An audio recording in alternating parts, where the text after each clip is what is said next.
Hey friends, Mike here. It is May the 7th. It's gonna be hot the next, 2 weeks. Looking at the weather, upper 90s, 99, 98. 10-day forecast, it's not showing any rain. So we're doing what we can do. But today, I am planting in our little permaculture area, got blueberries. The goju berries are still in water. I'm going to put them in pots. We might end up waiting until the fall to plant them because the heat is on here in Central Texas, all over Texas. Probably most of zone 8 and 9. We're in zone 8. So if I put them in now, they might not make it. So the blueberries are already established. I went ahead and purchased this from a really cool local nursery. This is called a Climax Blueberry.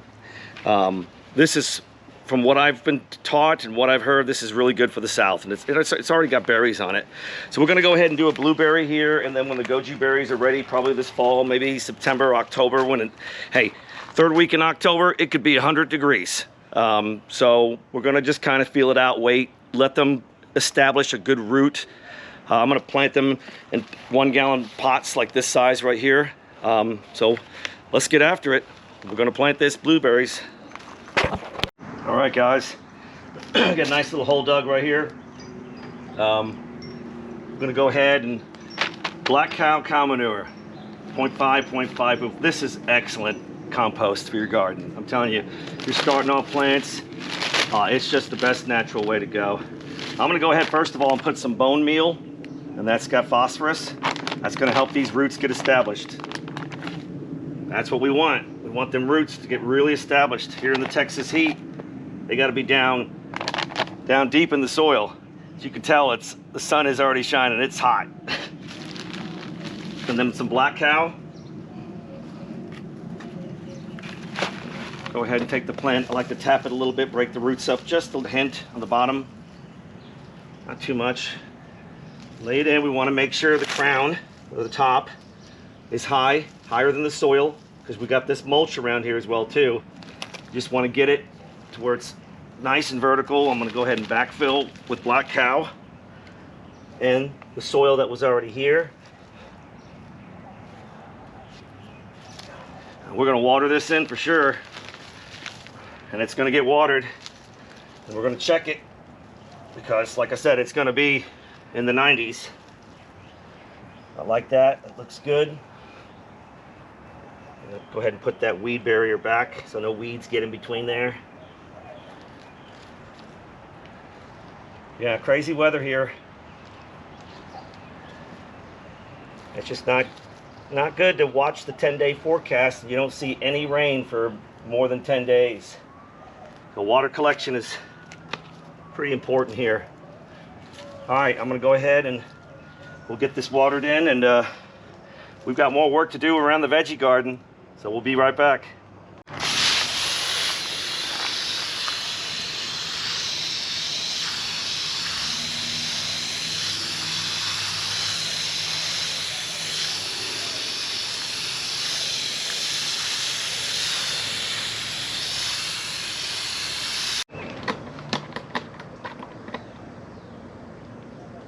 You garden the garden?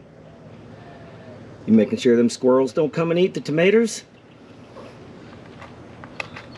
Good girl. All right, so we've got some work to do in the garden. We harvested all the onions. There are a couple of red creoles in there. I don't know what it is, but it's hard to get red creoles to get big. They're about baseball size, but we try anyways. But now that most of the onions, it's time to rotate. The cool thing about Texas is we've got 2, in some cases 3 growing seasons. I mean, it ain't gonna get cold until November, December, or even January. I remember harvesting lettuce, with a row cover, Christmas morning for a salad. I know it's crazy for y'all up north, but it's true. Let me show you what we got going on here. This is our seed container. We've organized our seeds. Here's our growing chart. We did a video on that. I like to keep that in there. But everything is in categories. Here, I'll bring you closer in so you can see. Nice, neat, and organized. Long beans, legumes, peas, squash, pumpkin, just all categories, root veg, carrots, parsnip, turnip, beet, radish, onion, shallot, garlic, salad greens. Just got all of our seeds in here. We try to keep them as organized as possible. I know it's hard to sometimes. Melons, tomatoes, herbs, and then flowers in the back. So this is kind of a cool way to keep your seeds organized. And of course, I just keep the grow chart right up on here. I pretty much got it memorized over the years, but it's just kind of a cool way to store your seeds. Okay, got to wear these so I can see. So now that the onions are harvested and in the drying racks, we've got space to recharge the soil and get some more crops in there so we can start harvesting late summer and fall. So I've discovered Hollis Seed Company. Really good, different varieties, some heirlooms. So we're gonna go ahead and in some of the spots, and I'll show you how we do it. We have a template that we plant things. We're gonna do the white Dixie butter peas. They're butter beans. This is gonna be new for us this year. And of course, we're gonna do some more superfoods. We're gonna do some red beets. Gotta have that. That's good for juicing or just roasting. I like just roasting root veg.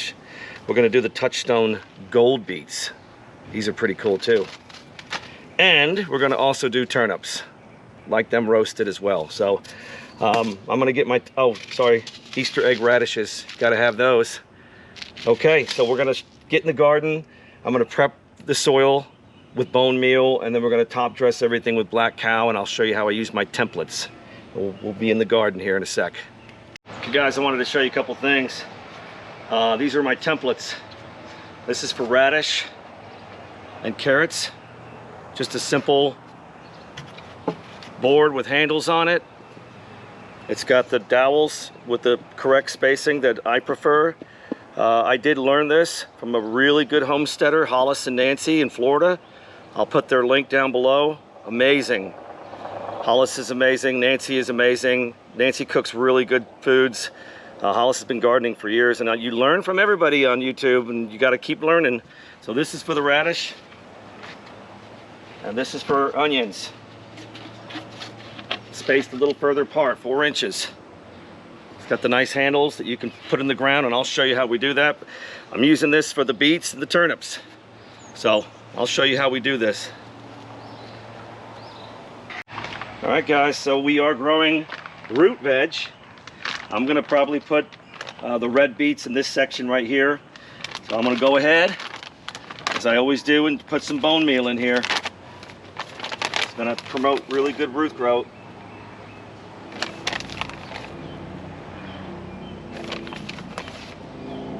Just a nice little thin amount. We're gonna work it in. I'm also gonna top dress with black cow. Remember, we gotta recharge the soil. Those onions really used a lot of the nutrients. Just wanna top dress it. And we're gonna work it in, and then we're gonna soak it in, and I'll show you how we use the templates. Just like that. Real simple.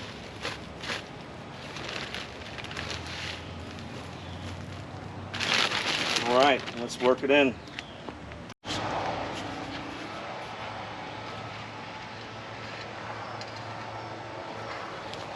There we go, simple, just work that in. We're gonna soak it in as well too.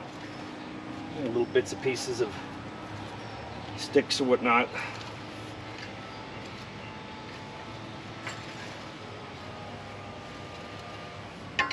All right, now we're gonna water it in, and then we'll use our template.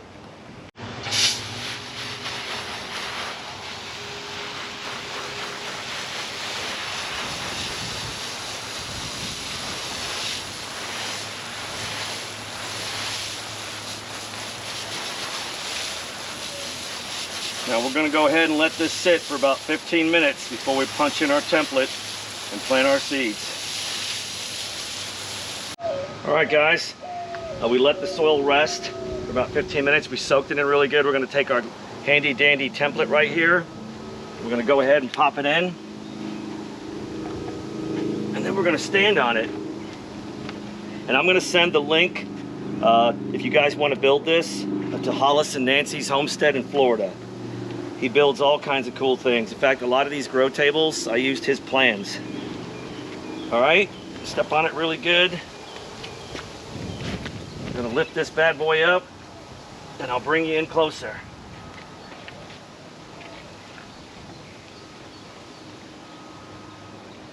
All right, check it out, guys.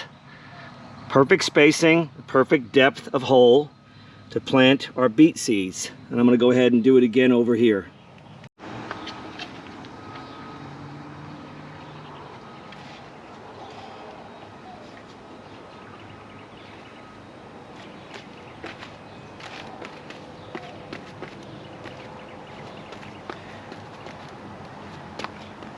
Now, a lot of people will just throw a bunch of seeds in. I like my rows to be straight. I like them to have the right distance.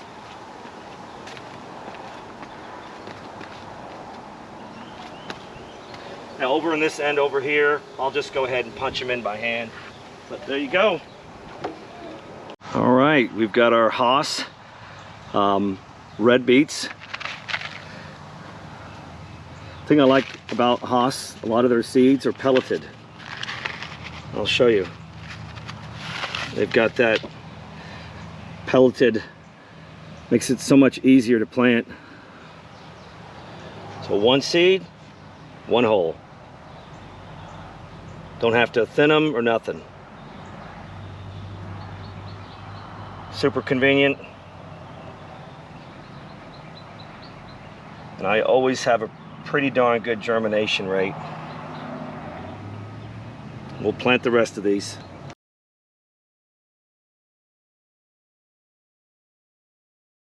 Alrighty, friends, I got a lot more planting to do, so I'm gonna have to put the camera away and get busy. It's getting hot. But I appreciate y'all spending some time with me.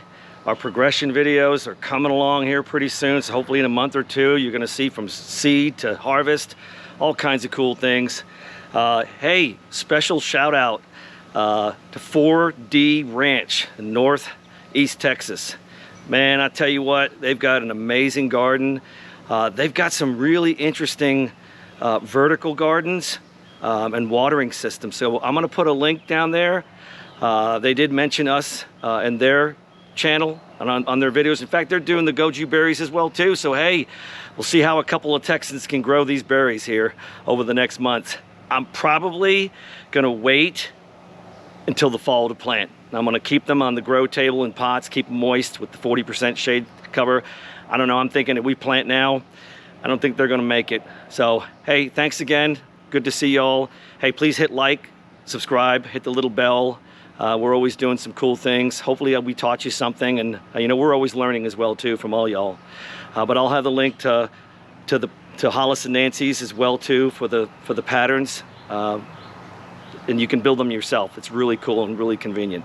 Hey, God bless, and hey, hats off to all our veterans. I'm a veteran. Hopefully we'll see you here pretty soon in a couple more days. We'll give you an update. Take care.